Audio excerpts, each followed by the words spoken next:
So today we're going to talk about communication strategies. I mean, communication within business is a really important part. You know, huge. Doesn't get any bigger than that. No. So that's what we're going to be talking about today. Excellent. G'day. You're with Simo and Ed, and this is the Fastline Track Growth Show, where we talk all things karting and business. So, communication strategies. Crikey, here we go. So we're going to try and communicate to you on about communication strategies. This could go anywhere. I think, well, I've just said it's absolutely huge. Like, if you get communications right, the rest of everything, life, everything just falls into place pretty much. So this is a real biggie. Now, you'll have developed something like a shorthand where in your business you're talking to people regularly and you all mosey along and you all jostle along and something's working for you because you've still got your kart track and it's running and it's profitable, I hope, and that's really cool. But we've even stumbled across some stuff here recently. We won't go into the details, but as things get more and more complex, does that simple shorthand really translate into a really well-founded communication strategy that will ensure things will go forward? Not always is the answer. No. And then when communication breaks down, like, huge risk within the business. Yeah, the sort of situation we've had over the last 2 years, we're sort of coming out the other side of the COVID pandemic, hopefully, is that when you've got people working from home, that's even harder. Yeah, it is. You know, it won't happen a lot at kart tracks, but you could have your salespeople working at home, things like that. You've got to make sure you communicate with them. I know we've got two members of staff working from home, and quite often they get left out of things. Yeah. And well, you might have the kart tracks in particular. Might have two groups of people, and one will cover a few days, and then somebody might take over, and they keep those separate in case there's an outbreak of COVID in one of those groups. And then the customers sat there going, "Well, that was a very different experience because we haven't communicated." Or how do you get things, making sure that everything's running smoothly, or that they know, like, you know, we need to top up on food and drinks or whatever it is. So we've been looking at this for a good day or two, haven't we? Yep. So we've come up with 7 areas to talk around, haven't we? So what's the first one? Well, the first thing is establish what the problem or opportunity is and define it in a lot of detail. Now, this is like really, really important. I think what typically happens is you start talking, it's very easy to be talking about 2 different things. And if you get to the point where you just have a common definition of what you're actually talking about, that can clear up a lot of misunderstanding right from the very off.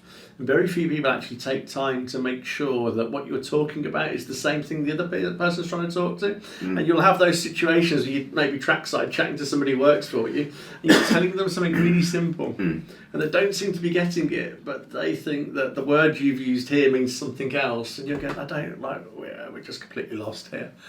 So get into defining everything in extreme detail from the outset clears up a lot of problems further down the line and maybe leads to less frustration. And typically, if I'm defining what it looks like, I want to define what it looks like when it's done in detail.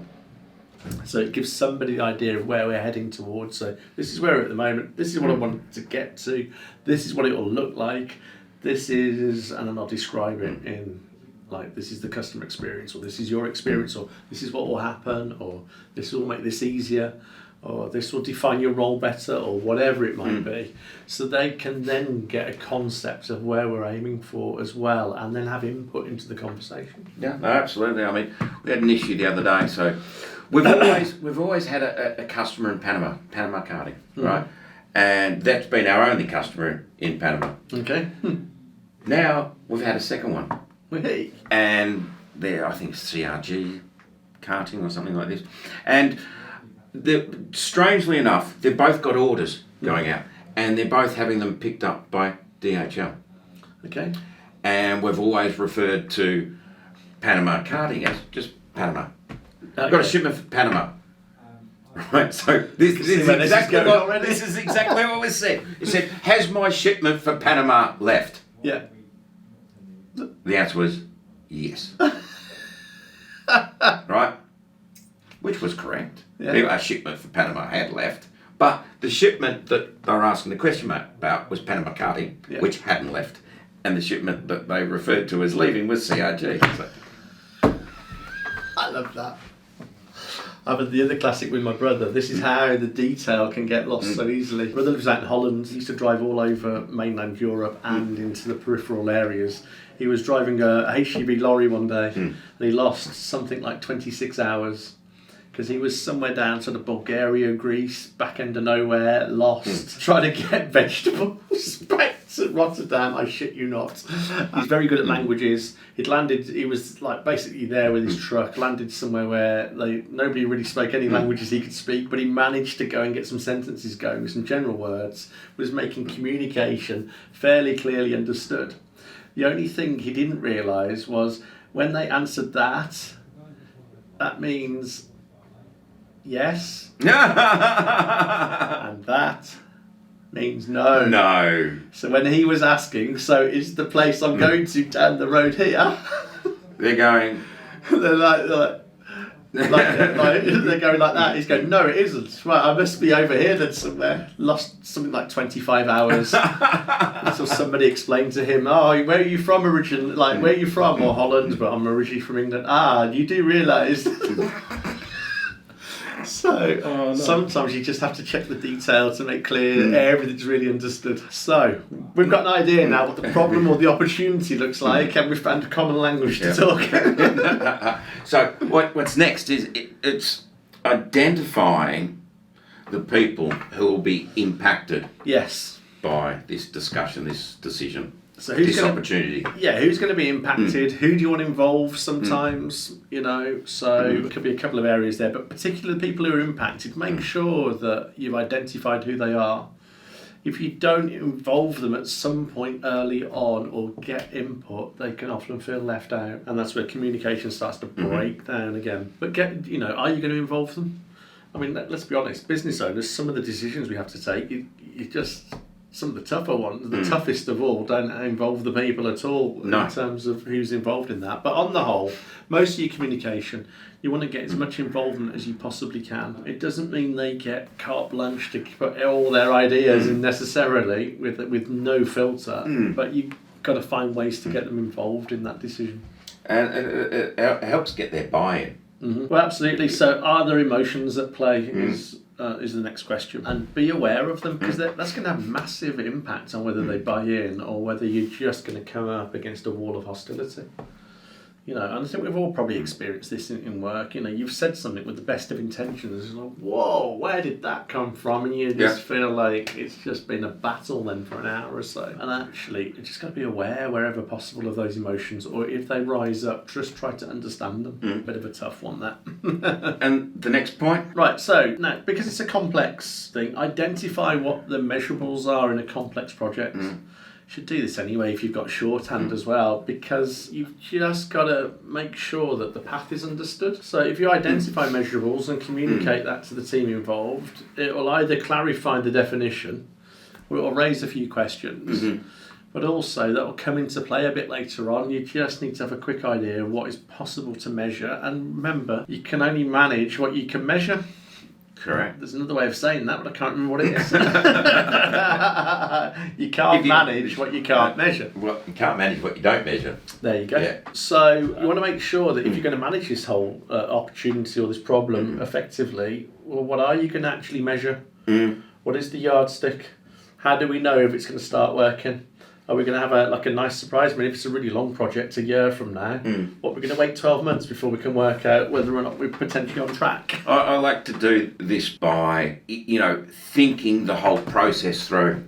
Yeah. And looking at how that impacts on other systems, other processes, other people, other opportunities, other problems. And quite often by, working through the process, you identify, hang on a minute, that really great idea that we've just had has just created a shitload of work for someone else. Oh, absolutely. Whereas if we just tweaked it, this little bit here, that work's eliminated.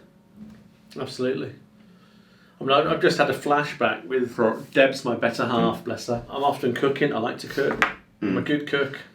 I'd say the best cook in the home, but others might disagree.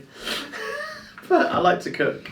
Debs likes to clean. I think I've mentioned that in the videos. So it's a very good partnership. I like to make mess. She likes to clean. Quite often I'll do, if I'm cooking something, with a bit of complexity to it, thinking I'm going to make a gravy with this or a jus or something. So I might have done bits and pieces with, a bit of the veg, and I'll have bits like left over. Yep.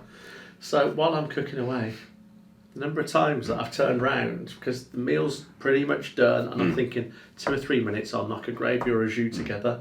And I turn around and I go, where's the little off-cut veg that I left over here? Oh, I've washed that up. It's all in the bin. Does she have a sister? Yes, she does. Is she into cleaning too? I don't know, actually. I'll have to ask Lou if she is. But you're sitting down. So that minor little thing that she hasn't spotted in that whole process. And I turn around at the end and go, where's the veg? What? I've thrown that in the bin. It was just left over, wasn't it? Yeah, it was left over for the lovely gravy I'm about to make. And then all of a sudden I'm sitting there going, do I go to granules? Have we got a bit of red wine open that I can start to make something with a bit of flavour in? So quite often it's the small little bits and pieces of decisions you can make on the hoof that don't seem to have much impact.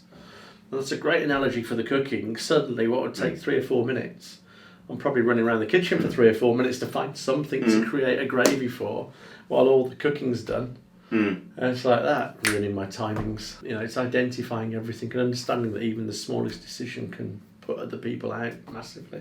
Yeah, it was like our discussion on pallet numbering today. Yes. It was sort of like, do we number the location or do we number the pallet?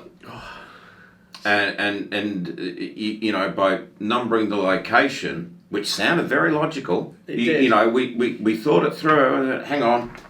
We have to we keep certain goods in certain areas and overflow in another area, and you've got to first in, first out.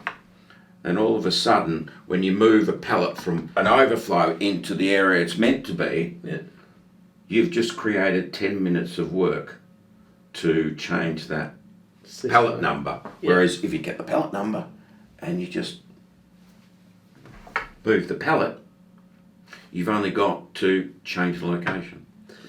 Yeah, quite often, when there's a time base in there, quite often things that look really sensible on the face of it, and you go, well, that works in snapshot. Because that idea with just numbering pallets is a really good analogy. It works in snapshot. But as soon as you sort of go, well, actually, it's a very dynamic area, things are going to be changing over time. Let's just go model that. Oh, crikey, now we've just generated 3 hours a day of paperwork for the warehouse. I'm sure they'll be skipping into work in the morning, looking forward to a wonderful day of more paperwork. Very little going out the door. So, you've got to identify those measurables and work through the process and make sure that you're not creating more work, creating other problems. Yeah, if you've identified this way, you have to identify who's impacted first of all, get them involved so they can go, actually, that's not going to work for me. And then they just need to raise a hand and explain that. With some staff, you'll possibly have to just explain that just because they've raised it at a point doesn't mean it's going to happen as well. But it's right that we get their input, and equally right we deal with whether or not it's the right input and the right decision on the back end of it and explain those decisions. That is probably a good point to end today's discussion on. To stop communicating. Yeah, to stop communicating. We've we've done a half communication effort. Excellent. We're going to leave everyone on the edge of their seats for a week.